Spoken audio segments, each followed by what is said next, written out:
बोलो गुरुदेव भगवान की जय। प्यारे कृष्ण कन्हैया लाल की जय। श्रीमद् वाल्मीकि रामायण तृतीय खंड का युद्ध कांड चल रहा है। 64 सर्ग पूरे हो चुके हैं। आज 65वें सर्ग से कुंभकर्ण की रण यात्रा। महोदर के ऐसा कहने पर कुंभकर्ण ने उसे डांटा और अपने भाई राक्षस शिरोमणि रावण से कहा, राजन, आज मैं उस दुरात्मा राम का वध करके तुम्हारे घोर भय को दूर कर दूंगा।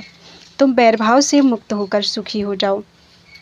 सूरवीर जलहीन बादल के समान व्यर्थ गर्जना नहीं किया करते। तुम देखना, अब युद्ध स्थल में मैं अपने पराक्रम के द्वारा ही गर्जना करूंगा। सूरवीरों को अपने ही मुंह से अपनी तारीफ करना सहन नहीं होता। वे वाणी के द्वारा प्रदर्शन ना करके चुपचाप दुष्कर पराक्रम प्रकट करते रहते हैं। महोदर, जो भीरू, मूर्ख और झूठे ही अपने को पंडित मानने वाले होंगे, उन्हीं राजाओं को तुम्हारे द्वारा कही जाने वाली ये चिकनी चुपड़ी बातें सदा अच्छी लगेंगी। युद्ध में कायरता दिखाने वाले तुम जैसे चापलूसों ने ही सदा राजा की हाँ में हाँ मिलाकर सारा काम चौपट किया है। अब तो लंका में केवल राजा शेष रह गए हैं। खजाना खाली हो गया और सेना मार डाली गई। इस राजा को पाकर तुम लोगों ने मित्र के रूप में शत्रु का काम किया है। यह देखो, अब मैं शत्रु को जीतने के लिए उद्यत होकर समर भूमि में जा रहा हूँ। तुम लोगों ने अपनी खोटी नीति के कारण जो विषम परिस्थिति उत्पन्न कर दी है, उसका आज महासमर में समीकरण करना है। इस विषम संकट को सर्वदा के लिए टाल देना है। बुद्धिमान कुंभकर्ण ने जब ऐसी वीरोचित बात कही, तब राक्षस राज रावण ने हंसते हुए उत्तर दिया, युद्ध विशारद तात, यह महोदर श्री राम से बहुत डर गया है, इसमें संशय नहीं है, इसलिए यह युद्ध को पसंद नहीं करता। कुंभकर्ण, मेरे आत्मीय जनों में सौहार्द और बल की दृष्टि से कोई भी तुम्हारी समानता करने वाला नहीं है। तुम शत्रुओं का वध करने और विजय पाने के लिए युद्ध भूमि में जाओ। शत्रु दमन वीर, तुम सो रहे थे। तुम्हारे द्वारा शत्रुओं का नाश कराने के लिए ही मैंने तुम्हें जगाया है। राक्षसों की युद्ध यात्रा के लिए यह सबसे उत्तम समय है। तुम पासधारी यमराज की भांति शूल लेकर जाओ और सूर्य के समान तेजस्वी उन दोनों राजकुमारों तथा बानरों को मारकर खा जाओ। बानर तुम्हारा रूप देखते ही भाग जाएंगे तथा राम और लक्ष्मण के हृदय भी विदीर्ण हो जाएंगे। महाबली कुंभकर्ण से ऐसा कहकर महातेजस्वी राक्षस राज रावण ने अपना पुनः नया जन्म हुआ सा माना। राजा रावण कुंभकर्ण के बल को अच्छी तरह जानता था, उसके पराक्रम से भी पूर्ण परिचित था, इसलिए वह निर्मल चंद्रमा के समान परम आह्लाद से भर गया। रावण के ऐसा कहने पर महाबली कुंभकर्ण बहुत प्रसन्न हुआ। वह रावण की बात सुनकर उस समय युद्ध के लिए उद्यत हो गया और लंकापुरी से बाहर निकला। शत्रुओं का संहार करने वाले उस वीर ने बड़े बेग से तीखा शूल हाथ में लिया, जो सब का सब काले लोहे का बना हुआ था, चमकीला और तपाए हुए सुवर्ण से विभूषित था। उसकी कांति इंद्र के अशनि के समान थी। वह वज्र के समान भारी था तथा देवताओं, दानवों, गंधर्वों, यक्षों और नागों का संहार करने वाला था।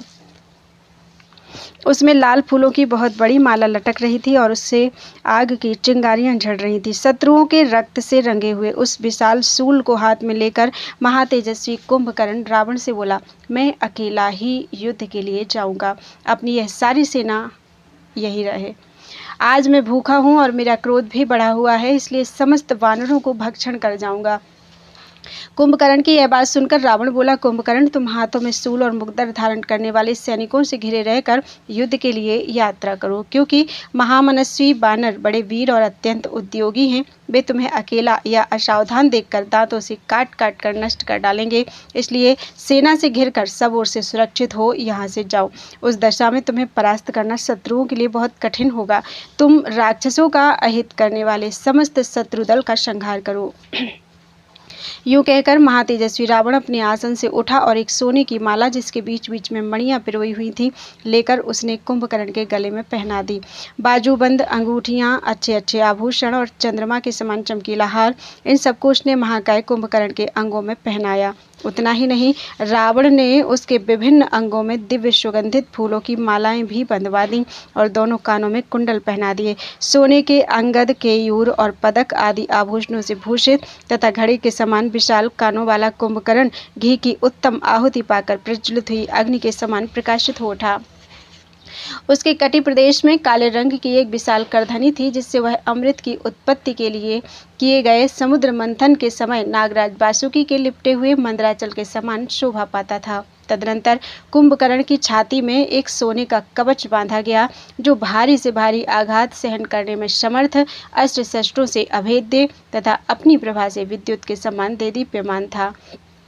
उसे धारण करके कुंभकर्ण संध्याकाल के लाल बादलों से संयुक्त गिरिराज अस्ताचल के समान सुशोभित हो रहा था। सारे अंगों में सभी आवश्यक भूषण धारण करके हाथों में शूल लिए वह राक्षस कुंभकर्ण जब आगे बढ़ा, उस समय त्रिलोकी को नापने के लिए 3 डग बढ़ाने को उत्साहित हुए भगवान नारायण वामन के समान जान पड़ा। भाई को हृदय से लगाकर उसकी परिक्रमा करके उस महाबली वीर ने उसे मस्तक झुकाकर प्रणाम किया। तत्पश्चात वह युद्ध के लिए चला। उस समय रावण ने उत्तम आशीर्वाद देकर श्रेष्ठ आयुधों से सुसज्जित सेनाओं के साथ उसे युद्ध के लिए विदा किया। यात्रा के समय उसने शंख और दुंदुभी आदि बाजे भी बजाए। हाथी, घोड़े और मेघों की गर्जना के समान घरघराहट पैदा करने वाले रथों पर सवार होकर अनेकानेक महामनस्वी रथी वीर रथियों में श्रेष्ठ कुंभकर्ण के साथ गए। कितने ही राक्षस सांप, ऊंट, गधे, सिंह, हाथी, मृग और पक्षियों पर सवार होकर उस भयंकर महाबली कुंभकर्ण के पीछे पीछे गए। उस समय उसके ऊपर फूलों की वर्षा हो रही थी, सिर पर श्वेत छत्र तना हुआ था और उसने हाथ में तीखा त्रिशूल ले रखा था। इस प्रकार देवताओं और दानवों का शत्रु तथा रक्त की गंध से मत वाला कुंभकर्ण, जो स्वाभाविक मद से भी उन्मत्त हो रहा था, युद्ध के लिए निकला। उसके साथ बहुत से पैदल राक्षस भी गए, जो बड़े बलवान, जोर जोर से गर्जना करने वाले, भीषण नेत्रधारी और भयानक रूप वाले थे। उन सबके हाथों में नाना प्रकार के अस्त्र शस्त्र थे। उनके नेत्र रोष से लाल हो रहे थे। वे सभी कई व्योम ऊंचे और काले कोयले के ढेर की भांति काले थे। उन्होंने अपने हाथों में सूल, तलवार, तीखी धार वाले फरसे, भिंदीपाल, परेख, गदा, मुसल, बड़े बड़े ताड़ के वृक्षों के तने और जिन्हें कोई काट न सके ऐसी गुलेलें ले रखी थी। तदनंतर महातेजस्वी महाबली कुंभकर्ण ने बड़ा उग्र रूप धारण किया, जिसे देखने पर भय मालूम होता था। ऐसा रूप धारण करके वह युद्ध के लिए चल पड़ा। उस समय वह 600 धनुष के बराबर विस्तृत और 100 धनुष के बराबर ऊंचा हो गया। उसकी आंखें 2 गाड़ी के पहियों के समान जान पड़ती थी। वह विशाल पर्वत के समान भयंकर दिखाई देता था। पहले तो उसने राक्षस सेना की व्यूह रचना की, फिर दावानल से दग्ध हुए पर्वत के समान महाकाय कुंभकर्ण अपना विशाल मुख फैलाकर अट्टहास करता हुआ इस प्रकार बोला, राक्षसों, जैसे आग पतंगों को जलाती है, उसी प्रकार मैं भी कुपित होकर आज प्रधान बानरों के एक एक झुंड को भस्म कर डालूंगा। यूं तो वन में विचरने वाले बेचारे बानर स्वेच्छा से मेरा कोई अपराध नहीं कर रहे हैं, अतः वे वध के योग्य नहीं हैं। बानरों की जाति तो हम जैसे लोगों के नगरोद्यान का आभूषण है। वास्तव में लंकापुरी पर घेरा डालने के प्रधान कारण है लक्ष्मण सहित राम। अतः सबसे पहले मैं उन्हीं को युद्ध में मारूंगा। उनके मारे जाने पर सारी वानर सेना स्वतः मरी हुई सी हो जाएगी। कुंभकर्ण के ऐसा कहने पर राक्षस ने समुद्र को कंपित सा करते हुए बड़ी भयानक गर्जना की। बुद्धिमान राक्षस कुंभकर्ण के रणभूमि की ओर पैर बढ़ाते ही चारों ओर घोर अपशकुन होने लगी। गदहों के समान भूरे रंग वाले बादल घिराए, साथ ही उल्कापात हुआ और बिजलियां गिरी। समुद्र और वनों सहित सारी पृथ्वी कांपने लगी। भयानक गीदड़ियां मुंह से आग उगलती हुई अमंगल सूचक बोली बोलने लगी। पक्षी मंडल बांधकर उसकी दक्षिणावर्त परिक्रमा करने लगे। रास्ते में चलते समय कुंभकर्ण के सूल पर गीध आ बैठा। उसकी बाईं आंख फड़कने लगी और बाईं भुजा कंपित होने लगी। फिर उसी समय जलती हुई उल्का भयंकर आवाज के साथ गिरी। सूर्य की प्रभा क्षीण हो गई और हवा इतने वेग से चल रही थी कि सुखद नहीं जान पड़ती थी। इस प्रकार रोंगटे खड़े कर देने वाले बहुत से बड़े बड़े उत्पात प्रकट हुए, किंतु उनकी कुछ भी परवाह न करके काल की शक्ति से प्रेरित हुआ कुंभकर्ण युद्ध के लिए निकल पड़ा। वह पर्वत के समान ऊंचा था। उसने लंका की चार दीवारी को दोनों पैरों से लांग कर देखा कि बानरों की अद्भुत सेना मेघों की घनीभूत घटा के समान छा रही है। उस पर्वताकार श्रेष्ठ राक्षस को देखते ही समस्त बानर हवा से उड़ाए गए बादलों के समान तत्काल संपूर्ण दिशाओं में भाग चले। छिन्न भिन्न हुए बादलों के समूह की भांति उस अतिशय प्रचंड बानर वाहिनी को संपूर्ण दिशाओं में भागती देखकर मेघों के समान काला कुंभकर्ण बड़े हर्ष के साथ सजल जलधर के सदृश गंभीर स्वर में बारंबार गर्जना करने लगा। आकाश में जैसी मेघों की गर्जना होती है, उसी के समान उस राक्षस का घोर सिंहनाद सुनकर बहुत से बानर जड़ से कटे हुए साल वृक्षों के समान पृथ्वी पर गिर पड़े। महाकाय कुंभकर्ण ने सूल की ही भांति अपने एक हाथ में विशाल परिघ भी ले रखा था।